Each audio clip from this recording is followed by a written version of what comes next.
Morning Business, le débat. C'est Jean-Marc Daniel qui commence ce matin, qui va peut-être nous dire tout le mal qu'il pense de cet impôt minimal mondial, Jean-Marc. On n'est jamais à l'abri de surprise. Oui, mais là, non. Pas de surprise, pas de surprise. J'aurais tout essayé. Hein. Oui. Non, aujourd'hui est un jour un peu triste, puisque hier, un des résistants au combat contre les sadofiscalistes démagogues a rendu les armes. Il s'agit de l'Irlande. Apparemment, l'Irlande est prête à accepter, apparemment. Mais j'espère... Ouais, enfin, ils ont obtenu plein de choses. Hein. Oui, absolument. Bon. Mais donc, il reste encore la Pologne et la Hongrie, et puis je pense qu'il reste encore beaucoup de gens qui se taisent, mais qui n'en pensent pas moins dans leur fort intérieur. Il faut bien voir que effectivement cette idée, d'abord c'est une augmentation d'impôts, et tous ces gens qui n'arrêtent pas de dire qu'il faut baisser les prélèvements obligatoires, qu'il faut laisser l'économie vivre, qu'il faut éviter d'assommer les entreprises d'impôts.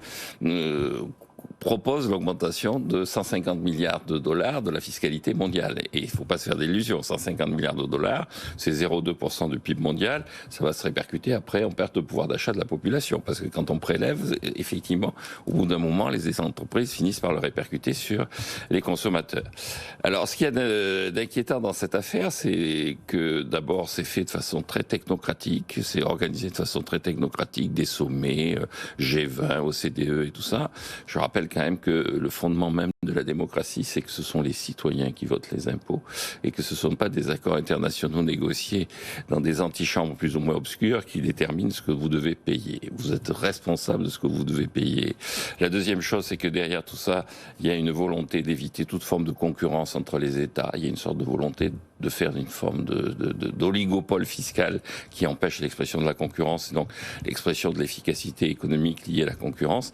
Puis le troisième élément que je mettrai en avant, c'est que à l'heure actuelle, ce dont on a besoin, c'est plus de baisse de dépenses que d'augmentation des impôts. Les États ont accumulé des dépenses. Quand on voit les taux de dépenses publiques, on pense que les 0,2% pourraient être prélevés sur la dépense plutôt que sur les contribuables et les entreprises. Il est bon ce matin. Hein. Ah, il est bon. Non, il est très bon, très bon procureur. Alors, avec une touche de mauvaise foi, je vais quand même me faire moi l'avocat de cette IS mondiale. Et vous dans le fond de votre fort intérieur, je me dis que 15%, ça va rien changer. Et que c'est pas un taux confiscatoire. Et j'attends de voir les 150 milliards dont parle Jean-Marc, parce qu'attention, la tuyauterie derrière et la mise en place du système, là, on sera plus dans les conclaves OCDE et G20. Ça va être un enfer, en fait.